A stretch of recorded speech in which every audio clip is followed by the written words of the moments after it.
لله الحمد لله رب العالمين والصلاة والسلام على محمد الأمين أعوذ بالله من الشيطان الرجيم بسم الله الرحمن الرحيم. خواتین و حضرات، پچھلے دنوں میں نے ایک تفصیلی مضمون میں یہ بتانے کی کوشش کی کہ اس وقت مسلمانوں کا اسلام کی روشنی میں کیا بیانیہ ہونا چاہیے، اور اس میں خاص طور پر اسلام اور ریاست کے باہمی تعلق کے حوالے سے اپنا نقطہ نظر پیش کیا. اس کی ضرورت کیوں محسوس ہوئی کہ آپ میں سے شخص کو معلوم ہے کہ ایک مذہبی بیانیہ اس وقت پورے عالم اسلام کے لیے فساد کا باعث بنا ہوا ہے.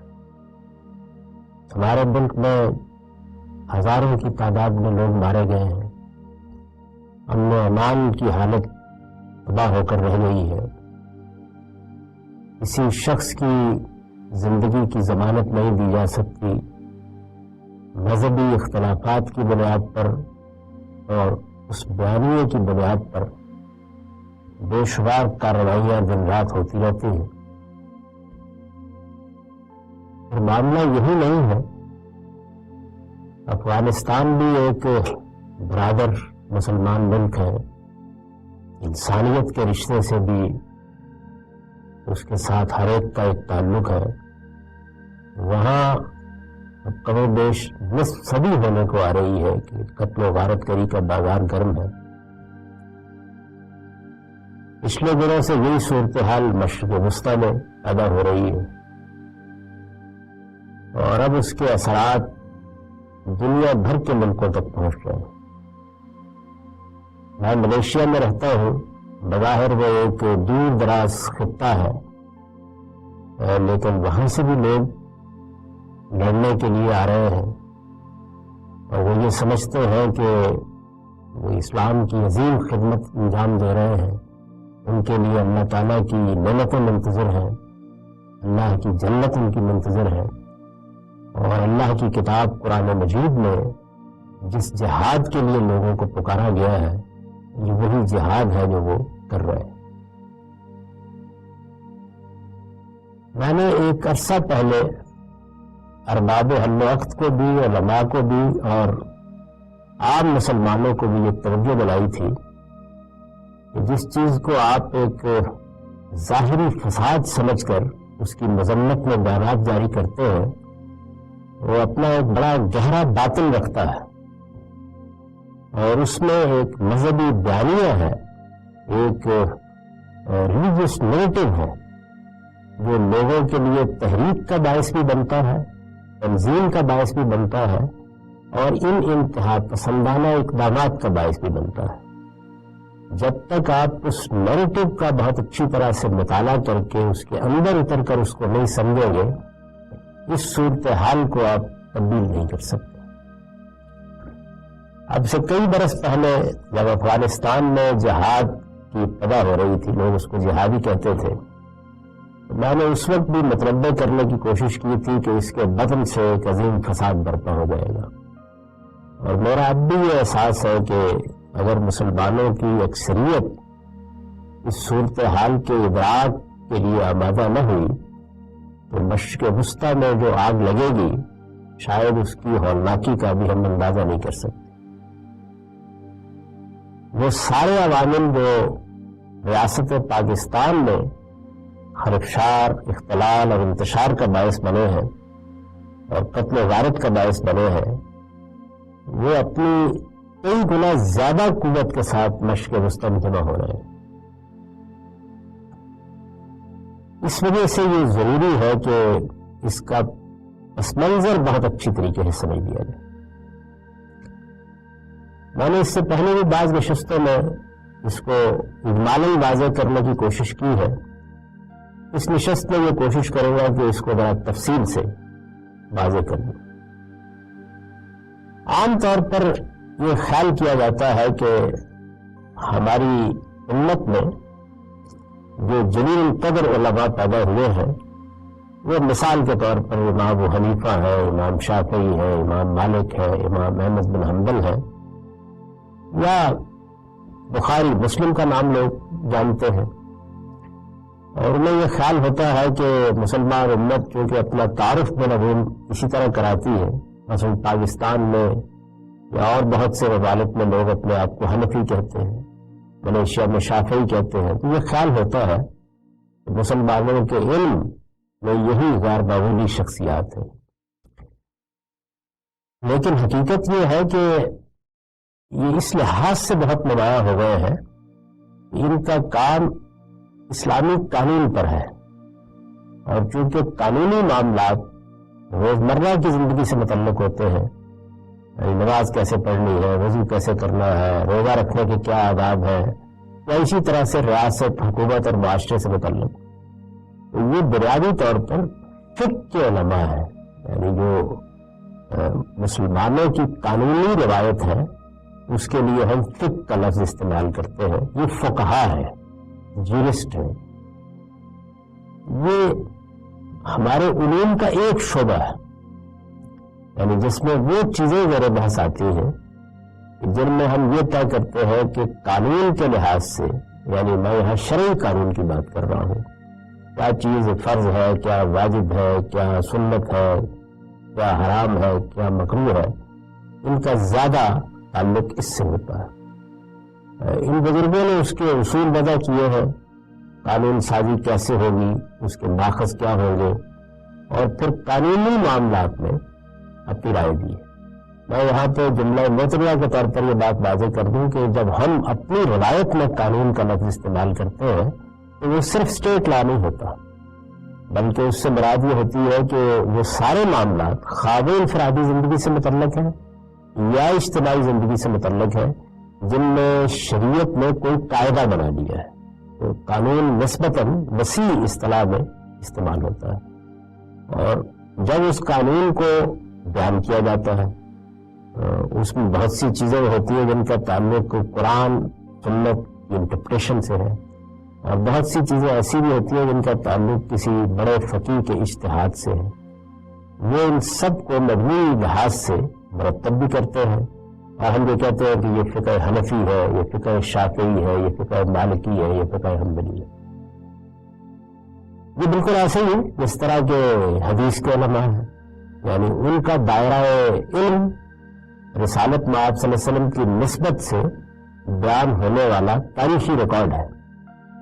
میں کئی گفتگو میں یہ عرض کر چکا ہوں کہ چونکہ حدیث کا لفظ ہمارے ہاں ایک تقدس اپنے اندر پیدا کر چکا ہے، ورنہ حقیقت کے لحاظ سے یہ اس کے سوا کچھ نہیں کہ رسول اللہ صلی اللہ علیہ وسلم جن لوگوں نے دیکھا، جنہوں نے آپ کی باتیں سنی، انہوں نے جو کچھ دیکھا، جو کچھ سنا، اگر چاہا تو آگے بیان کر دیا ہے.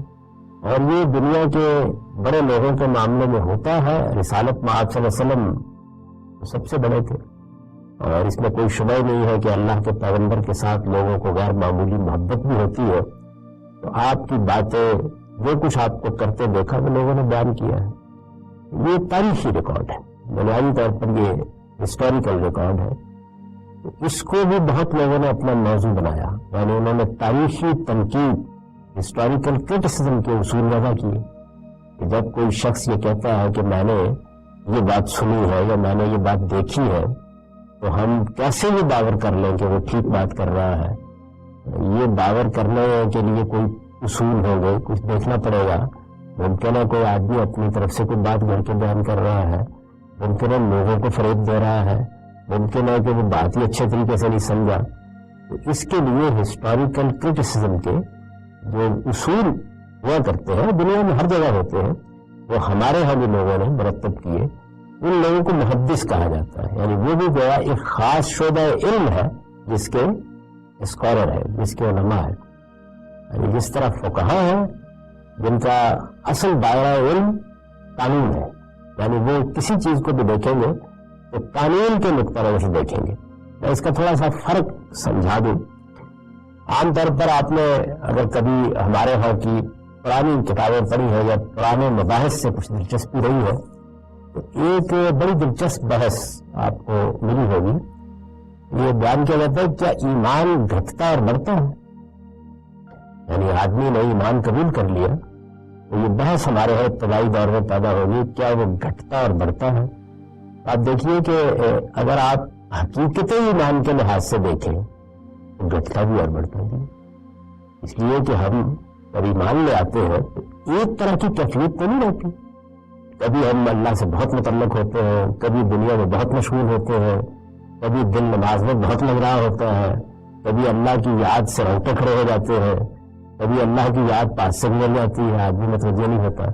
اسی طرح سے جو ایمان کی کیفیات ہیں ان کے اندر ہماری روزمرہ زندگی میں جب ہم سے کوئی گناہ ہو جاتا ہے, کوئی غلطی ہو جاتی ہے, اس میں بھی تبدیلی ہوتی رہتی ہے.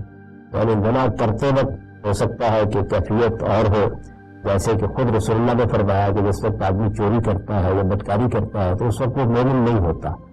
یعنی یہاں تک نوبت پہنچ جاتی ہے کہ آدمی کے یہاں سے ایمان گویا اصل حقیقت کے لحاظ سے ختم ہو جاتا ہے. وہ لوٹتا ہے, توبہ کرتا ہے, رجوع کرتا ہے تو بعد اوقات اس سے بھی بات آگے بڑھ جاتی ہے. اور جیسا کچھ اس کا پہلے ایمان تھا, توبہ اور ندامت کے نتیجے میں وہ بعض اوقات منتہا کمال کو پہنچ جاتا ہے تو وہ ایک لطیفہ ہی, لیکن اس سے اس حقیقت پر روشنی پڑتی ہے کہ ایک موقع کے اوپر مولانا جلال الدین رومی جو مشہور صوفی شاعر ہیں ان کی نماز فجر ادا ہو رہی تھی. یعنی ان کی آنکھ نہیں کھلی ہوئے تھے تو شیطان ایک بزرگ کی صورت میں آیا اور اس نے کہا کہ مولانا اٹھیے, آپ کی نماز جا رہی ہے تو آپ نماز پڑھیے. انہوں نے نماز پڑھی, اس نے اپنا تعارف کرایا کہ میں ابلیس سے لعین ہوں اور آپ سے ملاقات بھی ہو گئی. تو نے کہا کہ بھائی تم تو مجھے ابھی تک نہیں معلوم تھا کہ برائی کی ترغیب دیتے ہو, آج تم نماز کے لیے اٹھانے آ گئے. اس نے کہا کہ نہیں, میں نے اپنا ہی کام کیا ہے. اس صورت میں آپ نے صرف نماز پڑھی ہے, قضا ہو جاتی تو آپ روتے اور ندامت کے آنسو ہوتے, اس کے نتیجے میں آپ کے درجات بہت بڑھ جاتے. تو میں نے کہا کہ یہاں انتخاب اب کم اور زیادہ میں ہے تو میں نے کوشش کی کہ کم سے کم آپ کے اعمال نامے میں جائے. تو میں نے آپ سے عرض کیا کہ کیفیات بعض اوقات اس طریقے سے تبدیل ہوتی رہتی. یہ مسئلہ جب امام ابو حنیفہ کے سامنے آیا تو انہوں نے کہا کہ ایمان لا یزید ولا ینقص, ایمان میں کم ہوتا ہے نہ زیادہ ہوتا ہے. حالانکہ ایک بڑی بدیہی بات ہے. آپ اگر کبھی بات بخاری کی یا صحیح پڑھیں, جامع صحیح جس کو آپ بخاری شریف کہتے ہیں, اس کا اصل نام الجامع صحیح ہے, آپ اس کو پڑھیں, اس میں ایک بڑی لمبی بحث ہے اس کی کہ ایمان گھٹتا بھی اور بڑھتا بھی. وہ اسی پس منظر میں ہوئی ہے.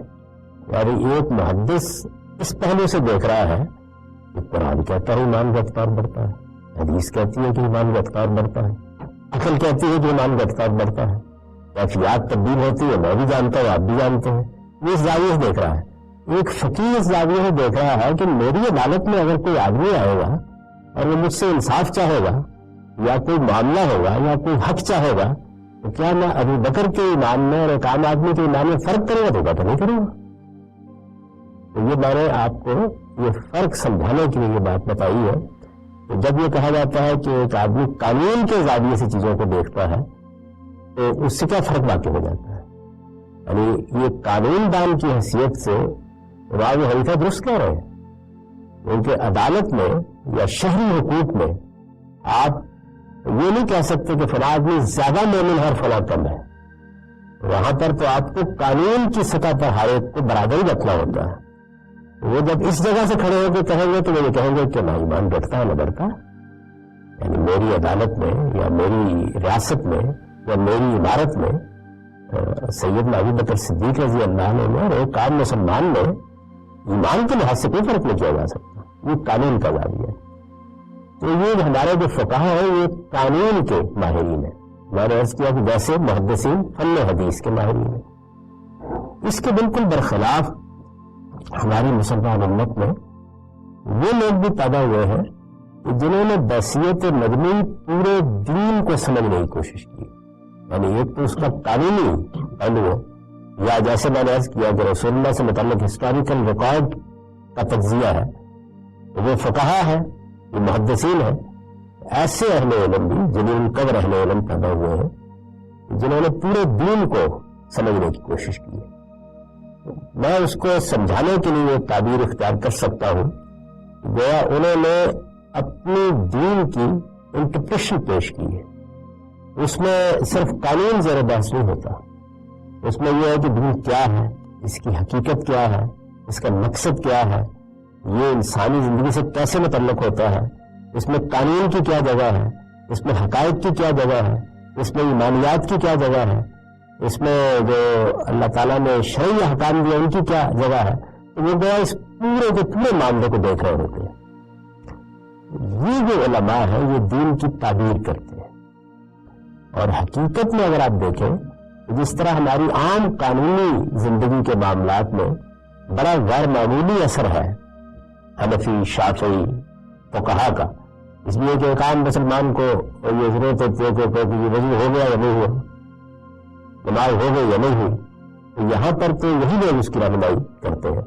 یا اسی طریقے سے جب قضاء کا نظام موجود تھا, یعنی مسلمانوں کے قانونی معاملات عدالتوں میں بھی زیر بحث آتے تھے, تو نکاح ہوا یا نہیں ہوا, طلاق ہوئی یا نہیں ہوئی, تو اس طرح کے جب تک قانونی معاملات میں ہیں ان میں ظاہر ہے کہ یہی لوگ زیر بحث آئیں گے, یہ جو قانون کے ماہرین ہیں.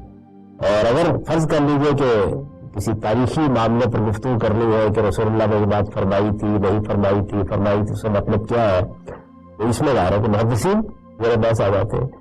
لیکن پورے دین کو بحثیت مبنی یعنی یہ سمجھ لیجیے کہ اس کا فلسفہ کیا ہے, وہ اٹھتا کہاں سے ہے, اور اس کے ماخذ سے اس کا کیا تعلق پیدا ہوتا ہے, اور پھر وہ پوری زندگی کا کیسے احاطہ کرتا ہے.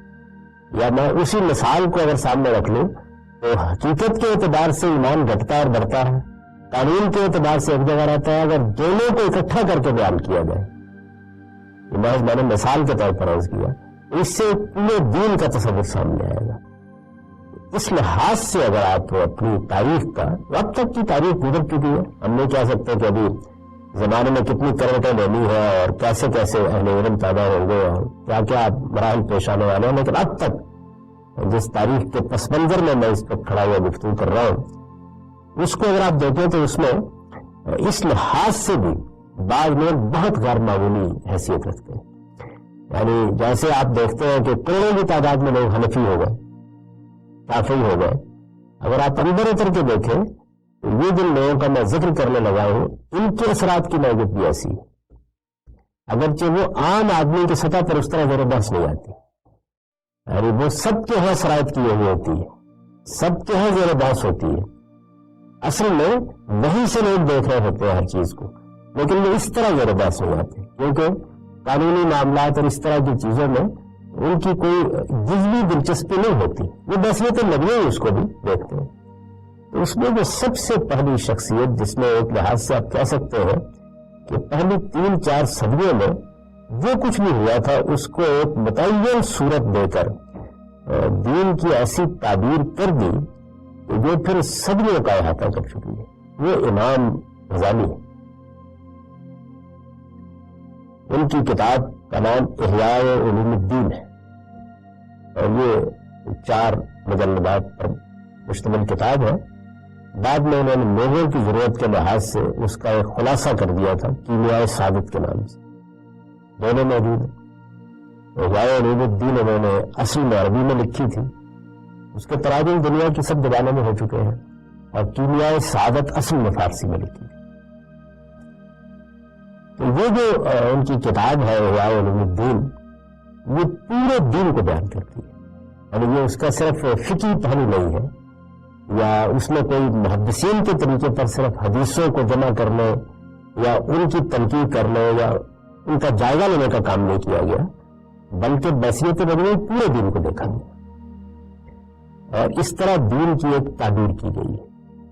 اس تعبیر میں کئی پہلو ہیں جو موضوع بنائے جا سکتے ہیں, لیکن اگر ہم اس کو اس کے نمایاں ترین وصف کے لحاظ سے دیکھیں تو میں یہ کہوں گا کہ یہ دین کی صوفیانہ تعبیر ہے. اس کو سمجھ لینا چاہیے کہ یہ کیسے وجود میں آئی. یہ میں پہلے بھی عرض کر چکا ہوں اور یہاں بھی میں نے کئی نشستوں میں بعض سوالوں کا جواب دیتے ہوئے یہ بتایا ہے. انسان میں جب یہ چاہا کہ وہ حقیقت کا ادراک کرے. حقیقت کے ادراک سے مراد یہ ہے کہ اس مادے سے، طبیعیات کی دنیا سے اٹھ کر دیکھے کہ اس کی اصل کیا ہے. یہ جو طبیعیات کی دنیا ہے یہ کہاں سے پیدا ہو گئی ہے، جس کو آپ فلسفے کی تعبیر میں ما بعد الطبیعیات کہتے ہیں، میٹا فزکس. ایک بڑا مسئلہ یہ ہے کہاں سے آئی ہے یہ دنیا، کیا ماخذ ہے اس کا، یہ کس طرح سے آگے بڑھ رہی ہے، اس کا کیا انجام ہے، کہاں پہنچے گی. اور بالکل اسی طریقے سے جو دوسرا بڑا مسئلہ ہے وہ اخلاقیات کا ہے. یعنی کیا میں زمانے کے تعامل سے اخلاقی اصول سیکھ لیتا ہوں، مفاد کی بنیاد پر وہ اصول ایک دوسرے کے قابل احترام ہوتے ہیں، یا یہ کوئی ابدی حقیقت ہے کہ سچائی کو سچائی ہونا چاہیے، جھوٹ کو جھوٹ ہی مانا جانا چاہیے. ایتھکس بنیادی طور پر میٹا فزکس اور ایتھکس ہے جو لوگوں کے لیے ادراک حقیقت کا موضوع رہی ہے. اس کے لیے انسان نے اپنی عقل سے بھی کام لے کر چاہا کہ وہ کسی نتیجے تک پہنچ جائے، فلسفہ وجود میں آ گیا. بہت سے لوگ ایسے ہیں اور جن کا ایک بڑا مرکز بر صغیر ہند و پاک رہا ہے، جنہوں نے یہ کوشش کی کہ وہ اپنے باطن کے بعض مشاہدات کے ذریعے سے اس کا ادراک کریں. یعنی ایک ظاہر کی دنیا ہے جس کو آپ خارج کی دنیا یا مادی دنیا کہتے ہیں، اور ایک وہ دنیا ہے جو آپ کے اندر نفس میں پائی جاتی ہے. انہوں نے یہ کہا کہ یہ نفس جو ہے اس کے ساتھ اگر آپ معاملہ کر لیں تو اس کے نتیجے میں بھی آپ کے لیے حقیقت کے دروازے کھلتے ہیں، اور پھر آپ کا ربط اور تعلق ملایالہ کے ساتھ، یعنی وہ جہاں پہ ذات خداوندی کا ظہور ہے وہاں سے ہو جاتا ہے، اور آپ براہ راست حقائق کا ادراک کر سکتے ہیں. اس کے لیے وہ کہتے ہیں کہ یہ ایک طرح کی سیر باطن ہے، اور اس باطن کے اندر سیر کرتے کرتے آپ منزل تک جا سکتے ہیں. اس کے لیے اپنی اصطلاح ہے، ان کی اپنے طریقے ہیں ان کے. امام غزالی ایک مسلمان ہے، بڑے مسلمان علماء میں سے. انہوں نے کتاب لکھی ہے جس میں وہ اپنی رویداد سفر بیان کرتے ہیں. اس کا نام ہے المنقذ من الضلال. میں کس طریقے سے گمراہی سے نکلا، اور اس کی رویداد سفر ہے وہ لکھی. وہ کہتے ہیں کہ میں اپنے زمانے کے بڑے لوگوں سے ملا، میں نے بہت سے گروہوں کے ساتھ مذاکرات کیے، میں نے بہت کتابیں پڑھی، بہت فاضل شخصیت ہے، ایک دنیا ان سے متاثر ہوئی. پھر میں امامیہ کے پاس گیا، میں تعلیمیہ کے پاس گیا. یہ زمانے کے بڑے بڑے گروہ تھے، لیکن بالآخر وہ لوگ کے جو اس ٹریڈیشن سے تعلق رکھتے ہیں جس کا میں نے ذکر کیا، سارے باطن کی روایت، ان لوگوں کے ہاں مجھے یہ محسوس ہوا کہ میں راستہ پا سکتا ہوں. اس سے بہت شدید متاثر ہے. انہوں نے المنقذ من الضلال میں یہ لکھا کہ میں نے بہت سرگردانی کی، لیکن جیسے ہی میں ان لوگوں کے پاس گیا تو چند ہی دنوں میں مجھ پر حقائق کا انکشاف ہونے لگ گیا، اور میں فرشتوں کو عالم بیداری میں دیکھنے لگ گیا. گویا حقیقت تک ادراک کا یہ راستہ انہوں نے اختیار کیا. اب وہ بڑے جلیل قدر عالم بھی ہیں. انہوں نے یہ کوشش کی کہ وہ پھر پورے دین کو اس روشنی میں ری انٹرپریٹ کریں. اس وجہ سے میں نے یہ کہا کہ ان کی جو تعبیر ہے وہ دین کی صوفیانہ تعبیر ہے. یعنی انہوں نے صوفیانہ مذاہب جیسے بدھ مت ہے، جیسے ہندو مت کا دوسرا دور ہے جو گیتا وغیرہ شروع ہوا ہے، تو انہوں نے اس صوفیانہ مذاہب کو اور اسلام کو ایک جگہ رکھ کے اس کے میدان ایک اشتراک بنائے. ان سے پہلے یہ کوشش شروع ہو گئی تھی. ویسے تو عام طور پر بیان کیا جاتا ہے کہ جناب بغدادی نے ان سے بہت پہلے اس کے کچھ اصول وضع کرنا شروع کر دیے تھے. اسی طرح اخوان الصفا کے جو لوگ تھے ان کی مجلسوں میں یہ چیزیں زیر بحث آ گئی تھی. لیکن امام غزالی کا کمال یہ ہے کہ انہوں نے اس سارے پس منظر کو گویا بہت ہی شاندار طریقے سے اور بڑی اعلیٰ زبان میں ایک تعبیر دے کے پیش کر دیا. ایسا نہیں ہوتا کہ جب کوئی بڑا عالم اس درجے کا پیدا ہوتا ہے یا بڑا اسکالر پیدا ہوتا ہے اس کے پیچھے کچھ نہیں ہوتا. یعنی نیوٹن بھی براہ راست آسمان سے گفتگو نہیں کرتا، اس سے پیچھے ایک تاریخ بن چکی ہوتی ہے. لوگ اجزاء میں بہت سی چیزیں کہہ رہے ہوتے ہیں، دریافت کر چکے ہوتے ہیں، پھر کوئی آدمی آتا ہے کہ وہ تاریخ پیدا کر دیتا ہے اور تاریخ پیدا کر کے اس کو ایک بڑی ہی منظم صورت دے دیتا ہے. تو انہوں نے ایسا ہی کیا ہے. اس لحاظ سے دین کی ایک صوفیانہ تعبیر ان کے ذریعے سے وجود میں آئی. اس وقت اگر آپ عالم اسلام کا جائزہ لے کے دیکھیں تو عالم اسلام کا بہت بڑا حصہ، میں شاید یہ کہنے میں کوئی بات محسوس نہیں کرتا کہ 70-80% سے بھی زیادہ لوگ اسی تعبیر پر، یعنی آپ مراکش سے انڈونیشیا تک اگر عام لوگوں کا جائزہ لیں، اس کی صورتیں الگ الگ ہو گئی ہیں. یعنی بعض جگہوں پر وہ اپنی بہت زیادہ علمی سطح پر ہے، بعض جگہوں پر ایک متوسط سطح پر آ گئی ہے، بعض جگہوں پر ذرا کروڈ ہو کر، کثیف ہو کر عوامی سا مذہب بھی بن گئی ہے. لیکن بصیرت مجموعی سورس آف انسپریشن وہی ہے، یعنی انہی سے یہ سب کچھ. اور عالم اسلام میں عام طور پر ان کو یہ حیثیت دی جاتی ہے، معلوم ہے کہ ان کو حجت الاسلام کہا جاتا ہے. اور ہمارے اس سے پہلے بھی شاید یہ لطیفہ ہی رہا ہے کہ ان کی حیثیت کیا سمجھی جاتی ہے. بیان کیا جاتا ہے کہ رسول اللہ صلی اللہ علیہ وسلم فرض کر دیں یہ کوئی واقعہ نہیں ہے، یعنی اس سے صرف یہ بیان کرنا مقصود ہے کہ مسلمانوں کو حیثیت کیا دیتے رہے. رسول اللہ صلی اللہ علیہ وسلم جب معراج کی رات گئے تو حضرت موسیٰ نے پکڑ لیا. انہوں نے کہا کہ میں نے سنا ہے کہ آپ نے یہ کہا ہے کہ علماء امتی کے انبیاء بنی اسرائیل، میری امت کے علماء تو ایسے ہی ہیں جیسے بنی اسرائیل کے علماء ہیں، انبیاء ہیں. یہ آپ نے اتنی بڑی بات کہہ دی. تو انہوں نے کہا کہ ہاں میں نے تو یہ بات کہی ہے، یہ ٹھیک ہے بات. انہوں نے کہا پھر اپنے کسی عالم کو پیش کریں اپنی امت میں سے اور ہمیں بات کر کے دیکھو. تو جس شخصیت کا انتخاب کیا گیا ہے وہ امام غزالی تھے. یعنی اس میں اصل چیز واقعہ ہونا یا نہ ہونا نہیں ہے، اصل چیز یہ ہے کہ مسلمانوں کا ذہن ان کے بارے میں، یعنی پورے عالم اسلام کے اندر سے اور صدیوں میں سے جس آدمی کو اٹھایا گیا کہ وہ رسالت میں آپ صلی اللہ علیہ وسلم کی اس بات کی تصدیق کے لیے سیدنا موسیٰ علیہ السلام کے سامنے پیش ہو، وہ حجت الاسلام امام غزالی تھے. ان کو پیش کیا گیا. وہ پھر آگے بہت دلچسپ لطیفہ ہے کہ انہوں نے پوچھا کہ آپ کا اس میں گرامی حضرت موسیٰ نے ظاہر تعریفی سے بات شروع کرنی تھی. انہوں نے اپنا نام اپنے آبائی داس محمد بن احمد فلاں فلاں غزالی. موسیٰ نے کہا کہ میں نے آپ کا نام پوچھا ہے، آپ نے پورا شجرہ نسب بتا دیا. اللہ تعالیٰ نے بھی آپ سے اتنا ہی پوچھا تھا کہ آپ کے ہاتھ میں کیا ہے. آپ نے بتایا کہ یہ میرا ایسا ہے، میں اسے بکریوں کے لیے پتے جھاڑتا ہوں، میں یہ کرتا ہوں وہ کرتا ہوں. تو آپ نے بھی اکتفا نہیں کی، میں نے بھی کی. انہوں نے کہا کہ مان گئی آپ کے علماء امتی کا انبیاء ہے بنی اسرائیل. تو خیر اس لطیف سی بات سے قطع نظر میرے پرشن نظر صرف یہ تھا کہ میں آپ کو یہ بتاؤں کہ ان کی کیا حیثیت رہی. اقبال نے بھی کہا نا فلسفہ رہ گیا تلقین غزالی نہ رہی. یہ اس میں کوئی شک نہیں ہے کہ وہ انتہائی مخلص آدمی ہے. ان کے ہاں آپ کو معلوم ہے کہ وہ بڑے اعلیٰ منصب پر تھے، ان کی بڑی حیثیت تھی بغداد میں، اور جو اس زمانے کی خلافت تھی یا جو وزراء تھے وہ ان سے بہت متاثر تھے. اس کے باوجود وہ اپنے وطن میں چلے گئے اور انہوں نے سب چھوڑ دیا. یعنی ایک صوفیانہ مزاج کا ان پر غلبہ رہا. وہاں جا کے انہوں نے بے سر و سامانی میں بہت سے لوگوں کو تعلیم تربیت دی. اس کے نتیجے میں بعض بڑے لوگ پیدا ہوئے، لیکن وہ ایک دنیا سے بے ریاض آدمی ہے. بڑی ان کی غیر معمولی حیثیت ہے، بڑا ان کا وسیع مطالعہ ہے، اپنے زمانے کے علوم پر ان کی بہت نگاہ ہے.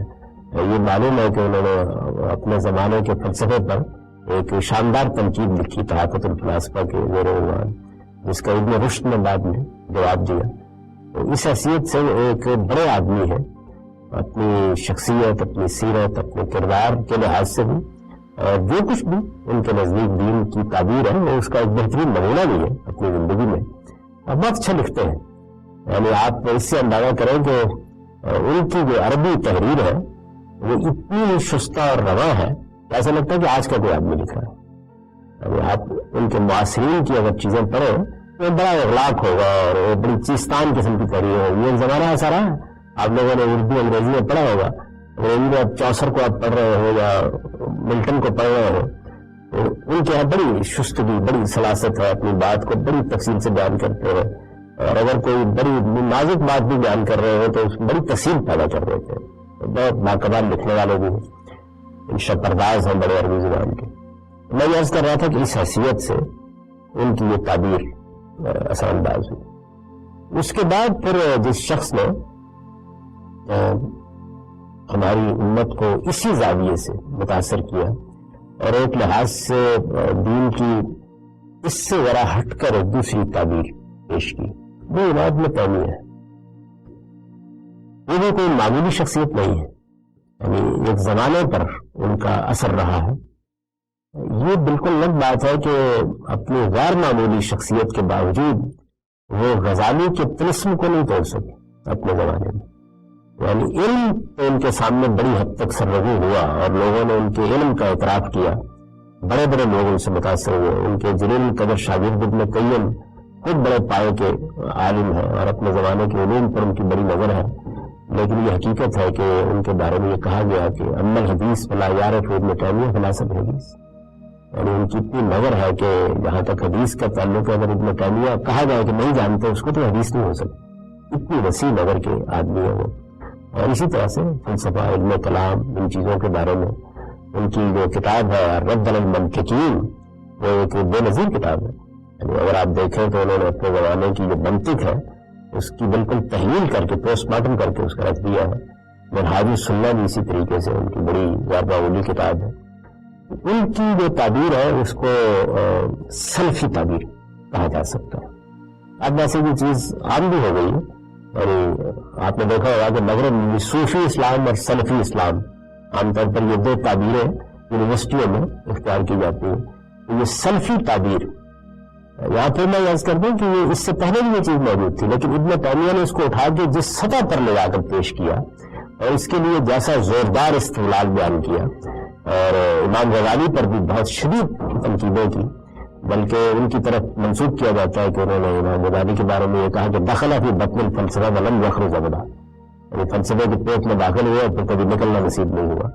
اور اسی طریقے سے جو صوفیانہ تعبیر کے بڑے بڑے لوگ تھے جیسے شیخ اکبر ابن عربی، ان کو شیخ اکبر کہتے ہیں صوفیہ، ان کے بارے میں کہا کہ دجال من الدجاجلہ، تو وہ ایک دوسری ایکسٹریم پر کھڑے ہوئے، بہت شدید تنقید انہوں نے کی اور اس طرح سے سلفی تعبیر دی کی پیش. سلفی تعبیر کا بنیادی اصول یہ ہے کہ رسالت میں آپ صلی اللہ علیہ وسلم کے بعد صحابہ کرام اور صحابہ کرام کے بعد جن لوگوں نے ان سے دین سیکھا، جن کو اصطلاح میں تابعین کہا جاتا ہے، ہم ان کی زندگی، ان کے افکار، ان کے خیالات کو سامنے رکھ کر دین کے لیے ایک معیار کے طور پر دیکھیں گے اور اسی سے دین اخذ کریں گے. اسی لیے سلفی تعبیر، یعنی سلف کا مطلب یہ ہے کہ ہماری پہلی نسل کے، یا جس کو قرن اول کہتے ہیں، اس کے بزرگوں کا کیا طریقہ تھا. اب ہمارے اسلاف، یہ نہیں سلف ہے، ہمارے بزرگ، تو وہ جب سلف کا لفظ بولتے ہیں یا سلفی تعبیر کہتے ہیں، اس کا مطلب یہ ہے کہ جو پہلا دور ہے. اور آپ کے علم میں ہے کہ عام طور پر خطبے میں بھی یہ روایت سنائی جاتی ہے کہ خیر القرون قرنی ثم الذین یلونہم ثم الذین یلونہم، میرا زمانہ بہترین زمانہ ہے. ایک بحث ہو جاتی ہے کہ میرے زمانے سے کیا مراد ہے. تو عام طور پر اس سے یہ مراد لیا جاتا ہے کہ وہ صحابہ اور تابعین کا زمانہ ہے.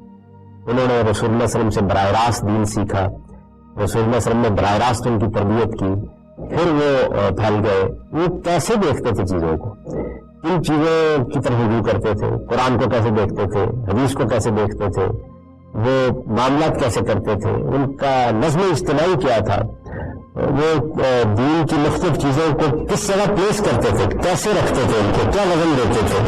تو یہ سمجھ لیجیے کہ گروہ پورا کا پورا وہ اصل ماخذ کی حیثیت اختیار کر گیا. اسی وجہ سے اس کو دین کی سلفی تعبیر میں کہتا ہوں، اور باقی لوگ بھی اس کو قبول کرتے ہیں. اس کو انہوں نے پیش کیا. اب یہ سلفی تعبیر کا دیکھیے نا، پھر اثر کیا پڑے گا. ظاہر ہے کہ جو صوفیانہ مذاہب ہیں ان کے اثرات اس کے بعد آئے ہیں، رد کر دیے گئے. یونان کا فلسفہ علم کلام وہ بھی اسی طرح حذف تنقید بنے گا. اور اس لحاظ سے وہ بات کہہ سکتے ہیں آپ کہ بڑی تطہیر کا، بڑی پاکیزگی کا باعث بن جائے گی کہ اصل میں تو اللہ تعالیٰ کے پیغمبر نے جو میراث چھوڑی ہے وہ ہمارے لیے دین ہے. اصول کے لحاظ سے اس چیزیں بڑی کشش بھی ہے، اپنا اس کا ایک وزن بھی ہے. یہ ایک طرح سے قرآن و سنت کے ساتھ تعلق کا احیاء بن گئی یہ چیز، اور ان کو یہ حیثیت دی بھی گئی. اہل علم نے عام طور پر اسی حیثیت سے ان کو دیکھا. جتنے بھی ان کے زمانے تک، ظاہر ہے کہ 7ویں صدی تک پہنچتے پہنچتے ان کے زمانے تک بے شمار چیزیں پیدا ہو چکی تھیں، بہت سی آمیزشیں ہو چکی تھیں، اور امام غزالی اور ان کی تعبیر کے بھی اثرات عالم اسلام میں جہاں کہاں پھیل چکے تھے اس میں وہ کھڑے ہیں. اور یہی وجہ ہے کہ چونکہ انہوں نے ایک لحاظ سے جو کچھ ہو چکا تھا اس کو چیلنج کیا، ان کو اپنے زمانے میں علم کی سطح پر تو تسلیم کیا گیا، لیکن عوام میں تو بہت زیادہ پذیرائی نہیں ملی۔ یہ 1917 میں سعودی انقلاب ہے جس نے امام ابن تیمیہ کے فکر کو ایک پیرالل فکر اور سلفی تعبیر کو عام لوگوں تک پہنچانے کا کام انجام دیا ہے۔ یہ آپ کے علم میں ہے کہ محمد بن عبد الوہاب جو اس تحریک کے بانی ہے، جس کے نتیجے میں سعودی خاندان کی حکومت جزیرہ نما عرب میں قائم ہوئی، وہ اصل ابن تیمیہ ہی کے معتقدین میں سے۔ انہوں نے جو چیزیں لکھی، جن بنیادوں پر وہ تحریک اٹھائی، اس میں اصل ماخذ کی حیثیت ابن تیمیہ کو حاصل ہے۔ اور ابن تیمیہ کے ہاں کیونکہ زیادہ تر توجہ اسی پر ہوگی کہ یا قرآن زیر بحث ہوگا یا حدیث زیر بحث ہوگی، تو سلفی تعبیر ہی حقیقت میں محمد بن عبد الوہاب کے ہاں دعوت اور تحریک کا موضوع بنی۔ اور یہ لوگ جو رعیہ کے حکمران تھے یہ بھی ان سے اسی لحاظ سے متاثر ہوئے، اور پھر ان کے اور اس خاندان کے درمیان ایک طرح کا معاہدہ ہوا، جس کا نتیجہ یہ نکلا کہ شریف کی حکومت، شریف اس زمانے میں مکے کے حکمران کو کہا جاتا تھا، وہ ختم ہو گئی اور ان کی جگہ پر عبدالعزیز بن سعود کی حکومت قائم ہوئی۔ اس وقت بھی یہ حکومت اسی طریقے کے معاہدے پر قائم ہے، یعنی اس میں آل الشیخ کہتے ہیں ان کو۔ آل الشیخ کا مطلب ہے محمد بن عبد الوہاب کے اخلاق، انہیں کے ساتھ مذہبی معاملات میں ایک کانٹریکٹ یا معاہدہ یا میثاق کہتے ہیں، وہ اس حکومت کی بنیاد بنا ہوا ہے۔ ان کا بہت اثر رسوخ بھی رہا، میں کبھی تھوڑی کمی آ جاتی ہے، جاتی ہے غیر حکمرانوں کے ساتھ کچھ چیزیں تبدیل بھی ہوتی ہے، لیکن بصیرتیں بنی ہوئی۔ آپ یہ کہہ سکتے ہیں کہ پہلی مرتبہ ہماری تاریخ میں سلفی تعبیر کو اقتدار حاصل ہوا، اور اقتدار بھی جزیرہ نما عرب میں حاصل ہوا، اور پھر صرف یہی نہیں کہ جزیرہ نما عرب میں حاصل ہوا، بلکہ اس کے نتیجے میں ایک زمانہ آ گیا کہ جس میں بہت دولت بھی حاصل ہوئی، اور اس سعودی حکومت اس پوزیشن میں آ گئی کہ وہ دنیا بھر میں اپنے روپے اور اپنی دولت کی بنیاد کے اوپر اپنے اثرات بھی قائم کرے۔ بہت سے اسلامک سینٹر بنائے گئے، بہت سے جس کو وہ ارشاد کے ادارے کہتے تھے وہ قائم کیے گئے، دنیا بھر میں ہوئے، ہمارے ملک میں بھی ہوئے، اور بہت سے لوگ مبوسین کہا جاتا تھا ان کو بھیجا گیا، اور اس طریقے سے یونیورسٹیوں میں دوسری جگہ پر سلفی تعبیر کا بھی ایک بڑا امپیکٹ نظر آنے لگ گیا۔ اس درجے میں نہیں جیسے کہ صوفیانہ تعبیر ہے، اس تعبیر نے بھی اپنی ایک بڑی جگہ بنائی ہے اس سارے عرصے کے دوران۔ تو یہ دوسرے بڑے آدمی، یعنی اگر آپ جس طرح رحمان کہتے ہیں نا امام حنیفہ، امام شافعی، امام مالک، یہاں پہ امام غزالی کے بعد جس شخص نے بڑے پیمانے پر وہ متاثر کیا ہے، آپ کے علم میں ہے کہ خود ہندوستان میں کوئی نام بھی نہیں دیتا تھا ان کا، لیکن مولانا ابوالکلام آزاد نے جب تذکرہ نامی کتاب لکھی تو آپ تذکرہ کو اگر دیکھیے اس کے سب سے مؤثر، سب سے شاندار حصے وہی ہیں جن میں ابن تیمیہ کا ذکر، اس والہانہ انداز میں ابن تیمیہ کا ذکر کرتے ہیں، ان کی کتابوں کا تعارف کراتے ہیں، ان کو محی الدین کہتے ہیں، دین کو زندہ کرنے والا۔ ایک لحاظ سے قرآن و سنت کو ایک مرتبہ پھر فلسفے پر، صوفیانہ چیزوں پر برتر کھڑا کرنے کا عمل۔ لیکن اصلاً میں نے آپ سے عرض کیا کہ سلفی تعبیر میں جو ماخذ ہے وہ روایت ہے جو صحابہ و تابعین سے قائم ہوئی ہے بنیادی طور پر، اسی لیے اس کو سلفی تعبیر کہا جاتا ہے۔ اس کے نتیجے میں بہت سے گروہ پیدا ہوئے ہمارے یہاں، جس میں سے خاص طور پر بر صغیر کے اہل حدیث حضرات، ان میں بھی زیادہ اثرات پہ ابن تیمیہ کا اور یا پھر امام ابن حزم کا نظر آئے گا۔ ابن تیمیہ کے ہاں کیونکہ فلسفے کا بھی بڑا گہرا علم ہے، دوسرے ادیان اور مذاہب، انہوں نے انجیل کی شرح لکھی ہے، اس کا بھی ایک بڑا گہرا اثر ہے، اور اسی طریقے سے وہ اپنے معاصر علوم میں جو مذہبی علوم ہے، فقہ ہے، حدیث ہے، ان کے بھی بڑے ماہرین میں سے وہ جب کسی موضوع پر گفتگو کرتے ہیں تو یہ معلوم ہوتا ہے کہ ہر چیز جو ہے ان کے سامنے پڑی ہوئی ہے، اور وہ جس چیز کو چاہیں گے اٹھائیں گے اور اٹھا کر آپ کے سامنے اس کی تحلیل کر کے رکھ دیں گے۔ ان کے شاگرد ابن قیم ان سے بہت اچھا لکھتے ہیں، یعنی ابن تیمیہ کے ہاں ایک طرح کا طوفان ہوتا ہے، وہ جس طرح بات کرتے ہیں، اور کوئی ضروری نہیں کہ جملہ کہاں سے شروع ہو، تمہید کہاں سے بنے، بات کہاں جائے، علم کا ایک سمندر ہے جو موضوع مارنا ہوتا ہے، لیکن ابن قیم نے ان کی باتوں کو بڑی خوبی کے ساتھ بہت منظم طریقے سے ان کا تحریر کی بڑی خوبی ہے، پیش کیا ہے اپنی کتابوں میں. تو ایک لحاظ سے دونوں استاد شاگرد کو اگر آپ ملا لیں، ابن قیم کی بھی کتابیں اپنے سامنے رکھ لیں اور ان کی بھی، تو اس سے یہ بڑی محکم تعبیر سامنے آئی ہے. اور اگر آپ دیکھیے تو ایک لحاظ سے جو دور متوسط ہے مسلمانوں کا، یعنی کہ 7ویں یا 8ویں صدی آج کے لحاظ سے میں عرض کر رہا ہوں، تو اس پر علمی لحاظ سے انہیں کے اثرات آپ کو ملے گا. بہت لوگ ان سے متاثر ہوئے غیر معمولی طریقے پر، لیکن علم کی دنیا میں عام لوگوں تک ان کا اثر پہنچنا شروع ہوا ہے سعودی انقلاب کے بعد. ایک حکومت قائم ہوئی، اس کے نتیجے میں بہت سے لوگوں کو ایک انسپریشن ملی، اور پھر آہستہ آہستہ ایک اثر پھیلنا شروع ہو گیا. آپ کہہ سکتے ہیں کہ اس وقت آپ کو ہر جگہ، آپ یونیورسٹیوں میں جائیں، آپ نوجوانوں سے بات کریں، تو آپ کو لوگ یہ کہتے ہوئے ملیں گے کہ یہ صوفی تعبیر ہے، یہ سلفی تعبیر ہے، یہ صوفی اسلام ہے، یہ سلفی اسلام ہے. تو دونوں تعبیریں کافی حد تک پاپولر ہو گئی، مقبول ہو گئی. ابن تیمیہ کا ماننا یہ. اس کے بعد پھر جو ایک شخصیت پیدا ہوئی اسی طرح، یعنی جیسے میں نے عرض کیا تھا، جس نے گیا پورے کے پورے دین کو دیکھا، پورے دین کو دیکھ کر اس نے ایک رخ بدل ڈالا، جیسے انہوں نے کیا کہ غزالی نے جو سحر طاری کر دیا تھا، ایک لحاظ سے آ کے بالکل اس کے متوازی کھڑے ہو کر ایک دوسری تعبیر کی ایسا ہی صحت پیدا کر دیا. اس کے اندر بڑی قوت ہے جب وہ گفتگو کرتے ہیں، بات کرتے ہیں، اور اسی وجہ سے بہت شدید تنقیدیں بھی انہوں نے کی غزالی پر بھی، دوسرے لوگوں پر بھی. تیسری بڑی شخصیت امام ولی اللہ ہے، شاہ ولی اللہ جن کو کہا جاتا ہے. یعنی بر صغیر ہند پاک میں ایک ایسا شخص پیدا ہوا کہ جو ایک لحاظ سے اپنے سے پہلے کے جتنے علوم تھے ان سب پر بڑی گہری نظر رکھتا ہے. وہ بڑے صوفی ہیں، وہ علم کلام کی ٹریڈیشن فلسفے کے تحت قائم ہو گئی تھی، اس کو بہت اچھی طرح جانتے ہیں. یعنی جس پر ایک لحاظ سے غزالی نے بھی تنقید کی، ابن تیمیہ نے بھی تنقید کی، تو شاہ ولی اللہ بھی اس پوری روایت سے اچھی طرح واقف ہے، ان چیزوں کو بھی جانتے ہیں.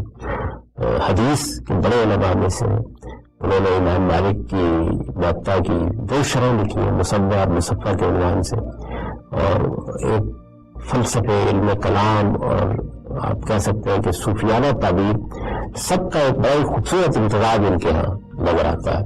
وہ خود بھی یہ کہتے ہیں کہ مجھے اللہ تعالیٰ نے اس دور میں اس کے لیے منتخب کیا ہے کہ میں جو کچھ بھی اب تک کا انتشار ہے اس کو دور کر کے اس کے اندر ایک توفیق پیدا کر دوں، یعنی اس کو اس میں سے ہر چیز کو اس کی صحیح جگہ پر رکھ کر بتا دوں.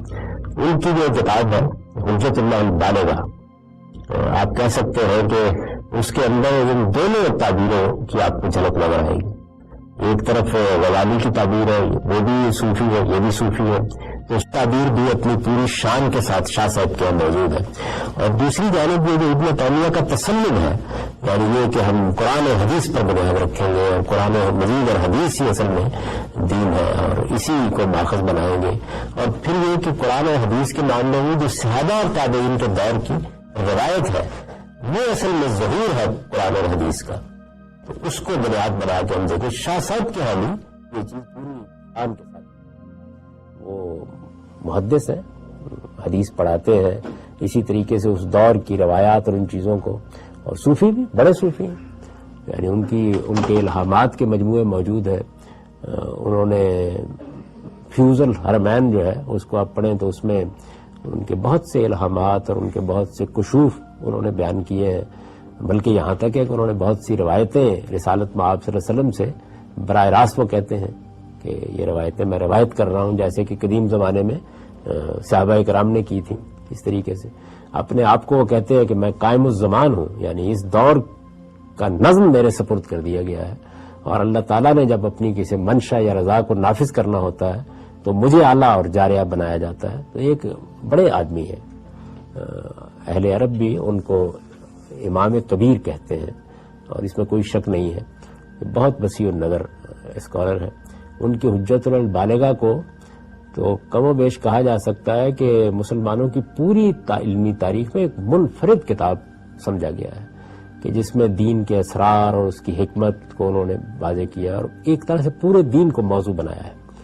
آپ اس کے ابتدائی حصے کو اگر پہلی جلد میں پڑھیں تو اس میں آپ کو جو نو افلاطونی اثرات ہیں اور جو صوفیانہ اثرات ہیں اس کی تعبیروں پر آپ کو نظر آئیں گے.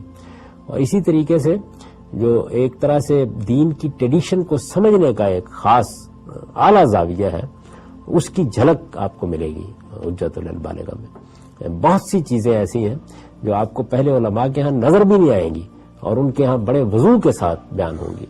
رسول اللہ صلی اللہ علیہ وسلم کی بعثت کیسے ہوئی ہے، کس جگہ سے دیکھا ہے انہوں نے.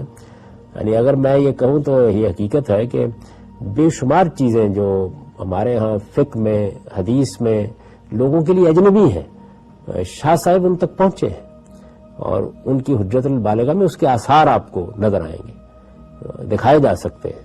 مثلا میں ایک سادہ سی بات کرتا ہوں کہ جب میں نے یہ لکھا کہ رسالت مآب صلی اللہ علیہ وسلم کی جس کو سنت کہتے ہیں، یہ تو اصل میں دین ابراہیمی کی روایت ہے جس کو رسول اللہ صلی اللہ علیہ وسلم نے زندہ کر کے، اس کی اصلاح کر کے، اس کی تجدید کر کے اپنی تصویب سے جاری کر دیا ہے امت کے اندر. تو آپ اگر دیکھیں تو سب سے زیادہ شان کے ساتھ شاہ صاحب نے اس کو بیان کیا، بلکہ یہ کہا ہے کہ رسول اللہ صلی اللہ علیہ وسلم کا اصل تعارف یہ ہے کہ وہ ملت ابراہیمی کے مجدد ہیں. اور جو فہرست میں نے نقل کی ہے سنت کی، یہ بہت جامع اور معنی ہو گئی، بہت متعین ہو گئی، بہت پریسائز ہو گئی. میں نے اس کے اصول بھی بیان کر دیے ہیں. یہ اپنی بالکل ابتدائی شکل میں آپ کو حجت البالغہ میں ملے گی، یعنی وہ بھی کم و بیش اس کو بیان کر دیتے ہیں. ظاہر ہے کہ بہت ابتدائی شکل میں ہے، لیکن بہرحال وہی آدمی ہے کہ جنہوں نے اس جگہ سے دیکھا ہے اس سارے معاملے کو کہ یہ اصل میں اس کی نوعیت کیا ہے. تو ان کے بھی بڑے غیر معمولی اثرات ہوئے، خاص طور پر بر صغیر میں. تو ان کے بعد جتنے بھی لوگ پیدا ہوئے ہیں وہ سب کے سب ایک لحاظ سے ان کو اپنے امام ہی کی جگہ پر رکھتے ہیں اور ان کی طرف رجوع بھی کیا جاتا ہے. جو دیوبند کی بہت بڑی تحریک اٹھی ہمارے ہاں، اگر آپ اس میں کوئی مبالغہ نہ محسوس کریں تو عالم اسلام کی سب سے بڑی تحریک دیوبند کی تحریک ہے. یہ تحریک جو ہے یہ بڑی جامعیت اپنے اندر رکھتی ہے. ایک ہے دیوبند کا مذہبی فکر، میں اس کی بات نہیں کر رہا، یعنی بیسیت میتھڈالوجی کے انہوں نے کیا طریقہ اختیار کیا. اس وقت ہزاروں کی تعداد میں مدارس ہیں جن کا مرکز دیوبند ہے، اور اس طرح سے گویا تعلیم، دین کی تعلیم کی ایک بڑی موومنٹ انہوں نے برپا کر دی. کریے کریے میں لوگ گئے. پھر انہی کے ہاں سے بر صغیر کی بڑی خانقاہیں وجود میں آئیں، جن میں تھانہ بھون کی خانقاہ جو مولانا اشرف علی تھانوی کی ہے، اس نے ایک دنیا کو متاثر کیا ہے. یہ آپ کے علم میں ہے کہ تھانہ بھون کی خانقاہ کے ساتھ مولانا سید سلیمان ندوی جیسا آدمی بطور ایک مرید کے وابستہ ہوا. مولانا عبد الماجد دریا بادی جیسا ادیب اور ایک عالم شہیر اس سے وابستہ ہوا، اور انہوں نے مولانا اشرف علی تھانوی کے بارے میں کتاب لکھی حکیم الامت کے عنوان سے، پڑھنے کی کتاب ہے اس میں. تو بڑے پیمانے پر لوگ اس سے متعلق ہوئے. پھر اس کے بعد اگلے دور میں مولانا الیاس اسی تحریک سے اٹھے اور انہوں نے دنیا کی سب سے بڑی تبلیغی حرکت پیدا کر دی. وہ یہی تعبیر اختیار کرتے ہیں، تبلیغی حرکت پیدا کر دی. اور اس میں کوئی شک نہیں ہے کہ اس وقت بھی آپ نظر ڈال کے دیکھیں، میں اس وقت کوئی فکری تجزیہ نہیں کر رہا، صرف یہ بتا رہا ہوں آپ کو کہ کس بڑے پیمانے پر یہ کیا. اور پھر اگر آپ یہ دیکھیے کہ اس دور میں بر صغیر میں اگر کوئی جہاد کی تحریکیں اٹھیں تو وہ بھی اصل میں انہی کی انسپریشن سے اٹھیں. پہلے دور میں بھی جب حافظ ضامن نے اور تحریک جنگ آزادی میں یہ ہوا، پھر سید احمد شہید اس سے پہلے اسی کا باعث بن چکے تھے، اور موجودہ دور میں جو طالبان ہیں ان کے لیے بھی اصل ماخذ کی حیثیت وہی دیوبندی فکر ہے. تو اس لحاظ سے آپ کہہ سکتے ہیں کہ دیوبند ایک بڑی غیر معمولی تحریک ہے. تو وہ بھی اپنی انسپریشن کہاں سے لیتی ہے؟ شاہ ولی اللہ سے. یعنی شاہ صاحب کی یہ بڑی غیر معمولی حیثیت ہے. اسی طرح شاہ صاحب ہیں کہ آپ کو یہ محسوس ہوگا کہ ان کی بات کو کوٹ کر دینے کے بعد شبلی جیسا شخص بھی یہ سمجھتا ہے کہ اس نے ایک مستند ماخذ پیش کر دیا ہے. شبلی کوئی معمولی آدمی نہیں ہے. آپ کے علم میں ہے کہ یہ اسلامی سزاؤں کے بارے میں علامہ اقبال کی ریکنسٹرکشن میں جو بحث ہے اس کا سارا انحصار شاہ صاحب کی حجت البالغہ کی ایک عبارت پر ہے تمام تر، اور وہ شبلی نے جس طرح نقل کی ہے اسی طرح علامہ اقبال نے اس کو لے کر اس کے اوپر بہت سے نتائج کی بنیاد رکھ دی. تو شاہ صاحب کی یہ حیثیت مانی گئی ہے. آپ مولانا سید اللہ مودودی صاحب کی کتاب تجدید و احیاء دین پڑھیں تو اس میں بھی یہ معلوم ہوتا ہے گویا انہوں نے تجدید کے سلسلے میں جو نمایاں ترین شخصیت آپ کو نظر آئے گی وہ شاہ ولی اللہ ہی ہے. تو اس لحاظ سے آپ کہہ سکتے ہیں کہ پھر ایک ایسا شخص پیدا ہوا کہ جس نے بڑے پیمانے پر لوگوں کو متاثر کیا. اور جو ان کی خوبی ہے سب سے بڑی وہ یہ کہ انہوں نے کوشش کی ہے کہ یہ سلفی تعبیر اور صوفیانہ تعبیر ان دونوں کو ہم آہنگ کر دیا جائے، یعنی ان میں ایک طرح کی توفیق پیدا کر دی جائے. وہ اپنی سب سے بڑی کنٹریبیوشن ہی اس کو کہتے ہیں کہ وہ چیزوں کو اس کی پلیسمنٹ پر لا کر ان کی ایک جگہ بنا دیتے ہیں، اور اس طرح ایسے لگتا ہے کہ جیسے کوئی خاص فرق نہیں تھا، اور ان کو ایک جگہ اکٹھا کر دیتے ہیں. یہاں تک ہے کہ ان سے پہلے ایک بڑی بحث پیدا ہو گئی تھی صوفیوں کے مابین وحدت الوجود اور وحدت الشہود کی، اور شاہ صاحب نے مشہور ان کا مکتوب مدنی ہے، خط میں اس بحث کے اوپر گفتگو کی ہے، اور اس میں بھی یہی کمال کیا ہے. یعنی انہوں نے ثابت کر دیا کہ نہیں، دونوں ایک ہی بات کہہ رہے ہیں. تو ان کے ہاں یہ چیز بڑی نمایاں ہوتی ہے اور اس کے اثرات بھی ہوتے ہیں. یہ تینوں بڑی شخصیات ہے کہ اگر آپ اس وقت عالم اسلام کا جائزہ لیں تو آپ کو مذہب کی تعبیر، مذہب کیا ہے، مذہب اپنے اصول میں کیا ہے، مبادی میں کیا ہے، وہ بحثیت مجموعی اپنے اجزاء میں کیا ربط پیدا کرتا ہے، اس کی تالیف کیسے ہوتی ہے. یعنی ایک تو یہ نا، جیسے آپ دیکھتے ہیں، میں صرف سمجھانے کے لیے کہہ رہا ہوں کہ یہ گلے کے ڈاکٹر ہیں اور یہ پھیپھڑوں کے ڈاکٹر ہیں اور یہ دل کے ڈاکٹر ہیں، یعنی پورے انسانی جسم کو سامنے رکھ کر جو لوگ گفتگو کر رہے ہیں یہ وہ لوگ ہیں، اور جو ہر چیز کے بارے میں اس کی صحیح پلیسمنٹ کرتے ہیں. موجودہ علوم میں جب سے اسپیشلائزیشن کا دور شروع ہوا تو یہ کہا جاتا ہے نا کہ اس دور کا ایک بڑا فتنہ یہ ہے کہ اجزاء میں لوگ ان کے اتنے منہمک ہو گئے ہیں کہ ان کا باہمی ربط کھویا جا رہا ہے. یعنی علوم پہلے ایک لحاظ سے الگ الگ ہوئے، پہلے تو فلسفے میں سب کچھ شامل تھا، یعنی جس کو ہم فلسفی کہتے ہیں، ارسطو ہے مثال کے طور پر، افلاطون ہے، تو ان کے ہاں تو یہ سب کچھ ہی ہوتا ہے. یعنی ان کے ہاں منطق بھی ہوگی، ان کے ہاں مابعد طبیعت بھی ہوگی، اخلاقیات بھی ہوگی، سائنسی چیزیں بھی ہوگی اپنے زمانے کی، ساری چیزیں جتنی بھی ہیں. تو پہلے وہ تفریق ہوئی، اس کے بعد پھر ان کے اندر چھوٹے چھوٹے اجزاء میں اختصاص ہونا شروع ہو گیا. اور اب تو آپ جانتے ہیں کہ دل کے بھی فلاں حصے کا ڈاکٹر ہے اور فلاں حصے کا نہیں ہے، یعنی یہ صورت پیدا ہو گئی ہے. تو یہ وہ لوگ ہیں کہ جو بحثیت مجموعی کو ہے، سمجھ لیجیے کہ دین کو اگر ایک جسم فرض کر لیا جائے تو اس پورے کو دیکھ رہے ہیں کہ اس میں سر کہاں ہے، اس میں دل کہاں ہے، اس میں دوسرے اعضائے رئیسہ کہاں ہے، ان کا باہمی ربط کہاں ہے، ہاتھوں کو کہاں ہونا چاہیے اور ناک کان کو کہاں ہونا چاہیے، پورے کے پورے کو بیان کرتے ہیں. تو شاہ صاحب کا بھی بالکل یہی معاملہ ہے، یہی ان کی حیثیت بھی ہے اور یہی ان کا اصل کمال بھی ہے. پھر جو چوتھی بڑی شخصیت ہمارے ہاں اسی زاویے سے پیدا ہوئی ہے وہ مولانا سید ابو اللہ صاحب مودودی کی شخصیت ہے. مولانا سید ابو اللہ صاحب مودودی اس پوری روایت کے اندر ہی کھڑے ہیں. انہوں نے صوفیانہ تعبیر سے آپ یہ تو نہیں کہہ سکتے کہ بڑی شدید تنقید کی، لیکن ایک لحاظ سے آدمی صرف نظر کر لیتا ہے. اصلاً وہ سلفی تعبیر ہی کے آدمی ہے اصلاً. لیکن میں ان کا ذکر الگ سے کیوں کر رہا ہوں، اس کی وجہ یہ ہے کہ انہوں نے ایک اگلا قدم بڑھا کے یوں سمجھ لیجئے کہ وہ تعبیر، سلفی تعبیر، جو صرف ماخذ کے لحاظ سے بھی اپنے آپ کو متعین کر سکی تھی، اس کی میں تھوڑی سی تشریح کر دوں. یعنی دین کیسے لینا ہے، کہاں سے لینا ہے، کس طرح لینا ہے، اس میں سلفی تعبیر واضح ہے بالکل. جیسے میں نے کہا کہ صحابہ اور تابعین کا دور ہے جس کو وہ اصل میں ماخذ کی حیثیت دیتی ہے تعبیر، اور اسی کو وہ پیش کرتی ہے آپ کے سامنے. صحابہ کا اجماع، تابعین کا اجماع، دور اول کی روایت، یہیں سے وہ انسپریشن. مولانا مودودی بھی ایسے کرتے ہیں، یعنی ان کے ہاں بھی اسی پر بنیاد رکھی جاتی ہے، اس سے انحراف نہیں کرتے. لیکن سلفی تعبیر میں دین کے اجزاء کا باہمی ربط پیدا کر کے اس کو ایک تعبیر کی صورت دینے کا کام، یہ اس سے پہلے اس دقت نظر سے نہیں ہوا جیسے مولانا مودودی نے کیا. یعنی انہوں نے باقاعدہ طریقے سے اب دین کے سارے اجزاء کو پکڑا، اور پکڑ کر دین کا مقصد، دین کا ہدف، پیغمبر صلی اللہ علیہ وسلم کی بعثت کا مقصود، اس سے متعلق پیدا ہونے والی جتنی چیزیں ہیں، دین کے تمام اجزاء کی پلیسمنٹ، اس کو ایک بالکل نئی شکل دے دی. یعنی ان کے ہاں یہ چیزیں ایک نئے ربط اور نظام میں آ گئی ہیں. اور میرے خیال میں وہ تعبیر غلط نہیں ہے جو مولانا وحید الدین خان نے ان پر تنقید کرتے ہوئے اختیار کی کہ یہ دین کی سیاسی تعبیر ہے. تو آپ دیکھ رہے ہیں کہ اس وقت دنیا بھر میں کہا جائے پولیٹیکل اسلام، دین کی سیاسی تعبیر، اس کے اصل میں بانی وہی ہے، اور ان کے بھی غیر معمولی اثرات ہوئے ہیں. لوگوں نے بہت ان سے انسپریشن حاصل کی ہے، بر صغیر میں کی ہے، مشرق وسطی میں بھی کی ہے. اخوان کی تحریک کے بعد کے جو لوگ ہیں، جیسے سید قطب ہیں، وہ لوگ ہیں، وہ ان کو امام الدعات کہتے ہیں، یعنی دائیوں کا امام، اور ان کی چیزیں نقل کرتے ہیں. عالم عرب پر اس کے اثرات ہوئے ہیں. ان کے زمانے کا جو کچھ بھی عالم اسلام تھا اس میں ان کی یہ حیثیت تسلیم کی گئی، عالمی سطح پر تسلیم کی گئی.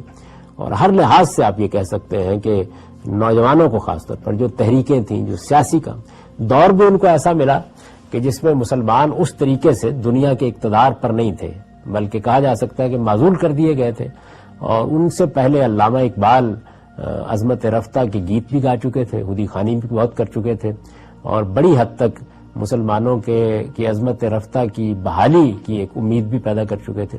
اس پس منظر میں کھڑے ہو کر، اور کم و بیش یہی چیز مولانا ابوالکلام آزاد کے بھی ہے، مولانا مودودی نے ایک نئی جہت دے دی اس کو، اور بڑی انسپریشن لوگوں نے ان سے حاصل کی. آپ کبھی دیکھیں مختلف انقلابات میں، جیسے ایران میں انقلاب ہوا تو ان کے اثرات آپ کو ہر جگہ محسوس ہوں گے. اور سلفی تعبیر کے حاملین بھی جس وقت اس طرح کے موضوعات کے بارے میں گفتگو کرتے ہیں، ان کا تعلق ریاست سے ہے، جن کا تعلق جدید معیشت سے ہے اور چیزوں سے ہے، تو اس میں مولانا مودودی ہی ان کے لیے ایک لحاظ سے ماخذ ہوتے ہیں. بلکہ اتنا زیادہ اثر ان کا ہوا کہ جو لوگ ان کے شدید مخالف ہیں یا ان پہ تنقید کرتے ہیں بڑے علماء سے میں، وہ بھی جب اجتماعی زندگی کے بارے میں گفتگو کرتے ہیں تو ان کی اصطلاحیں استعمال کر رہے ہوتے ہیں، ان کی زبان بول رہے ہوتے ہیں. آپ مراکش سے انڈونیشیا تک ہر جگہ یہ دیکھیں گے کہ انہوں نے اپنا ایک اثر پیدا کیا. تو یہ آپ کہہ سکتے ہیں کہ 4 بڑے لوگ ہیں جن کی حیثیت اگر مقابلے کے لحاظ سے دیکھا جائے، تقابل میں رکھ کے دیکھا جائے، تو جیسے ہمارے ائمہ فقہ ہیں ان سے کم نہیں ہے. یعنی وہ ایک خاص فن کے ائمہ ہیں، اور یہ آپ کہہ سکتے ہیں کہ پورے دین کے ائمہ ہیں. یعنی انہوں نے پورے کے پورے دین کو پیش کیا ہے. اس میں یہ جو چاروں کی چاروں تعبیریں ہیں، ان میں دین کے اپروچ کے لحاظ سے، ان میں ماخذ کے لحاظ سے، ان میں بہت چیزوں کے لحاظ سے آپ فرق دیکھیں گے. یعنی میں تو اس وقت صرف ایک اجمالی سا تعارف کرا رہا تھا ان کا کہ یہ ان کا تعارف کیا ہے، لیکن جس موضوع سے یہ بحث پیدا ہوئی ہے، یعنی دین کا جو نیریٹو ہے ریاست کے بارے میں، اس میں بڑی حد تک ان تعبیروں میں اتفاق ہے. یعنی اگرچہ بحیثیت مجموعی اگر آپ پورے دین کے لحاظ سے دیکھیں تو اپروچ میں زمین آسمان کا فرق آپ کو نظر آئے گا، چیزوں کی پلیسمنٹ میں نظر آئے گا. لیکن جو ہمارا موضوع ہے اس وقت، یعنی وہ کیا نیریٹو ہے جو ریاست سے متعلق مسلمانوں کو موٹیویٹ کر رہا ہے، جس سے یہ تحریکیں پیدا ہو رہی ہیں، جس سے مثلا داعش وجود میں آ گئی ہے، تو آپ یہ دیکھیں گے کہ اس کے مبادی کے لحاظ سے ان چاروں تعبیرات میں کوئی بہت فرق نہیں ہے. یعنی وہ میں آگے چل کے بیان کروں گا کہ اس کے مبادی اور اصول کیا ہے. کہ میں نے ایک اجمالی سا پس منظر کا تعارف کرایا تاکہ اصل موضوع کی طرف ہم پڑھ سکیں اور یہ دیکھ سکیں کہ اپنے سارے اختلافات کے باوجود ان بنیادی چیزوں کے بارے میں وہ اتفاق کیسے وجود میں آتا ہے. میں اس کا تجزیہ کر کے آپ کو بتاؤں گا، اور پھر آپ اندازہ کر سکیں گے کہ جب میں نے یہ لکھا کہ ایک جوابی نیریٹو کی ضرورت ہے، تو اصل میں اس جوابی نیریٹو کا مخاطب کوئی ایک تعبیر کے حاملین نہیں ہے، بلکہ بحیثیت مجموعی سبھی ہیں، کیونکہ ان کے ہاں اس پہلو سے بہت زیادہ آپ کو اختلاف نظر نہیں آئے گا. آپ دیکھیں گے جب میں اس پہ بحث کر کے اس کا تجزیہ کروں گا کہ بہت زیادہ آپ کو اختلاف نظر نہیں آئے گا. تو اس نشست کو تو اب یہی ختم کرتے ہیں. اگلی نشست میں ہم اب اس نیریٹو یا اس بیانیے کے مختلف پہلوؤں کا ان تعبیرات کے اندر رکھ کر جائزہ لیں گے تاکہ وہ ایک تعین میں آ جائے. اقول قولی ھذا واستغفر اللہ.